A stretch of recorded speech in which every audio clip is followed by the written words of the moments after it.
소비자와 기업, 중소기업과 대기업이 함께 성장하는 시장을 만듭니다. 2주에 한 번씩 찾아오는 수요일의 코너죠. 공정경제 이야기. 오늘은 공정거래위원회 최무진 경쟁정책국장 전화 연결해서 이야기 들어보도록 하겠습니다. 국장님 안녕하세요. 예, 안녕하십니까.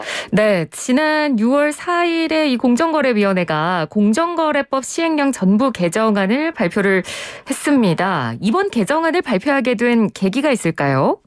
예, 작년 12월 29일에 공정거래법이 전면 개정되었습니다. 1년간의 유예기간을 거쳐 올해 12월 30일부터 시행될 예정입니다. 예. 개정된 공정거래법은 대기업 집단 시체 개선 그리고 혁신성장 촉진 등을 위해 제도를 신설하거나 보완하면서 시행에 필요한 세부적인 사항은 시행령에서 정하도록 위임을 하고 있습니다.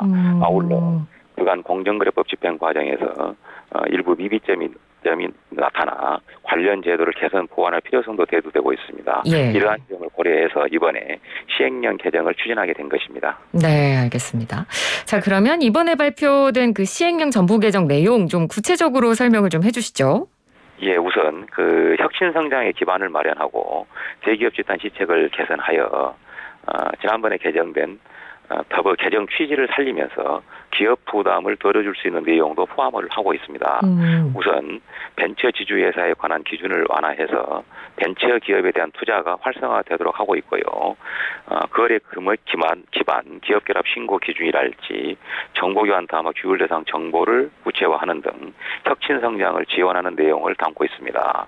또한 대기업 집단의 국외 계열 회사에 관한 공시를 강화하고 공익법인의 공시 대상을 구체화하되 소규모 비상장 회사에 대해서는 공시 의무를 면제해주는 내용을 담고 있습니다. 네. 아울러 서면 실태 조사 관련 과태료 부과 기준을 신설하고 조사를 받는 기업의 방어권을 강화해주는 내용도 담고 있습니다. 네, 그러니까 이번 시행령 전부 개정에 어떤 내용들이 들어가는지를 이제 전반적으로 한번 쭉 이야기를 해주셨고, 그러면 항목별로 저희가 좀 구체적으로 알아보겠습니다. 먼저 처음으로 언급해 주신 게 벤처 투자를 활성화하기 위해서 제도를 개선했다라는 내용이었거든요. 이게 어떤 뜻인가요? 네, 그 벤처 기업에 대한 투자 활성화를 위해 지금 현재 우리 벤처 지주회사 제도를 운영 중인데요. 네. 벤처 지주회사로 인정받을 수 있는 현행 기준은 지나치게 엄격해서 제도의 유용성을 제약한다라는 문제 제기가 시장에서 있었습니다. 예. 그래서 이번 개정안은 벤처 지주회사가 될 수 있는 자산 총액 기준인데요. 그 기준을 현행 5천억 원에서 300억 원으로 대폭 축소하고 벤처 지주회사의 자회사가 될 수 있는 범위에 벤처기업 이외에 연구개발비 규모가 연간 매출액의 5% 이상인 일종의 혁신기업이 되겠습니다. 이러한 중소기업들도 포함되도록 기준을 완화했습니다. 한편 그 개정 공정거래법은 일반 지주회사에 대해 기업형 벤처 캐피탈 보유를 허용하면서 그 벤처 캐피탈이 조성한 펀드에 투입되는 외부 자금의 상한을 40% 이내에서 시행령에서 정하도록 하고 있는데요. 이번 시행령 개정안은 그 외부 자금의 상한을 법에서 허용하고 있는 최고 수준인 40%로 설정함으로써 벤처기업에 투자되는 펀드가 보다 원활하게 조성될 수 있도록 하였습니다. 네, 그러니까 이번 개정안을 통해서 이제 벤처 회사로 인정받을 수 있는 기준이 좀 완화됐다는 점 설명을 해주신 거고요. 그리고 지난해 연말에 이 공정거래법 개정되면서 거래금액 기반 기업결합 신고제가 도입이 된 걸로 제가 알고 있는데 일단 좀 용어가 좀 어려워서요. 거래금액 기반 기업결합 신고제가 뭔지 좀 설명을 간략히 해주시죠. 예, 일정한 규모 이상의 기업들이 기업결합을 하게 되면 독과점이 강화되고 해서 가격 상승 등 부정적인 영향이 나타날 수 있어 공정위가 해당 기업으로부터 그 신고를 받아 심사하는 제도를 운영하고 있습니다만 기업의 규모에 관한 현행 규정상의 기준은 매출액과 자산 총액으로만 한정하고 있습니다. 네. 그런데 이제 IT 기업 같은 경우 보면 기업 결합 당시에는 매출액이나 자산 총액이 적지만 미래에 창출될 수 있는 기업의 가치는 높아서 거래 금액, 즉 인수 금액은 매우 높을 수가 있습니다. 그런데 그러한 기업 결합도 시장에 미치는 영향이 크기 때문에 그렇죠. 공정위가 심사할 필요가 있는데 현행 규정상으로는 그러한 심사를 하지 못하는 한계가 있습니다.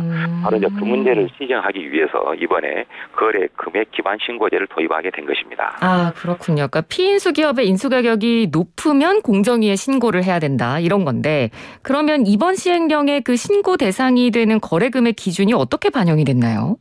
예, 인수 금액이 6천억 원 이상이면서 국내 시장에서 월간 100만 명 이상에게 상품을 판매 제공하거나 국내 연구개발 관련 예산이 연간 300억 원 이상인 회사를 인수하는 경우에는 기업결합 신고를 하도록 규정을 한 것입니다. 그리고 이 기준은 이제 독일 등 해외 사례랄지, 과거 이제 국내 기업결합권의 거래금액 통계랄지, 그리고 전문가들이 제시한 의견 등을 종합적으로 고려하여 설정한 것입니다. 예, 알겠습니다.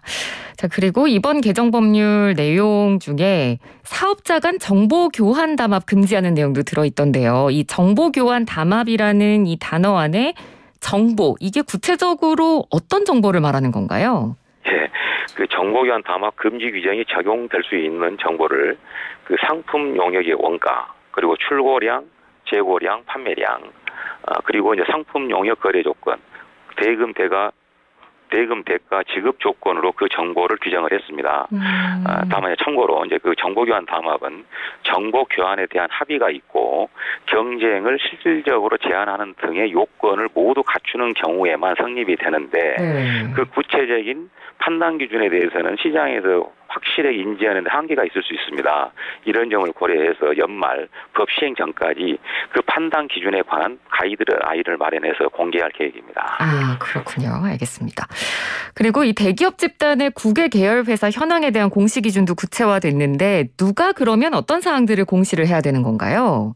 예, 자산 총액 5조 원 이상인 대기업 집단의 총수가 자신이 지배하고 있는 국외 계열회사의 일반 현황, 그리고 주주 현황, 계열회사에 대한 출자 현황 등을 공시토록 하였습니다. 그리고 이제 공시해야 할 내용이 되는 국외 계열사는 총수와 그 친족이 20% 이상 지분을 보유한 국외 계열사와 국내 계열회사에 직접적 또는 간접적으로 출자하고 있는 국외 계열사가 되겠습니다. 예, 대기업 집단 총수가 의식불명, 실종 선고, 성년 후견 개시 등의 상황에 있거나 국외 계열사 소재국에서 주주 명부 제공을 금지하는 등의 경우에는 공시 의무가 면제되도록 규정을 했습니다. 네, 그러니까 말씀해 주신 대로 이 대기업의 국외 계열사까지 공시를 하게 되면 이 대기업 입장에서는 너무 감시망이 촘촘해지는 거 아닌가 이런 생각이 들 수도 있을 것 같은데 이 대기업 집단에 대한 규제를 좀 완화하는 내용도 이번 시행령에 포함이 돼 있죠? 예, 그렇습니다. 가령 사모펀드 전업 집단은 경제력 집중 우려가 크지 않음에도 현행 규정상으로는 대기업 집단 지정 대상에 포함이 됩니다. 그래서 이번 개정안은 그러한 집단은 대기업 집단 지정에서 제외되도록 일단 규정을 했고요. 또한 그 자산 총액이 100억 원 미만인 대기업 집단 소속 소규모 비상장 회사는 공시 의무가 면제되도록 그래서 기업 부담이 완화되도록 또 규정을 했습니다. 예. 아울러 어떤 대기업 집단 계열회사의 주식을 3% 미만으로 보유하고 있던 사람이 그 대기업 집단 소속 회사의 비상임 이사로 선임되는 경우 그 사람이 별도로 운영해온 회사는 현행 기준상으로 보면은 그 대기업 집단으로 지정이 돼야 됩니다. 근데 해당 대기업 집단에서 제외될 수 있도록 규정을 했습니다. 예, 알겠습니다.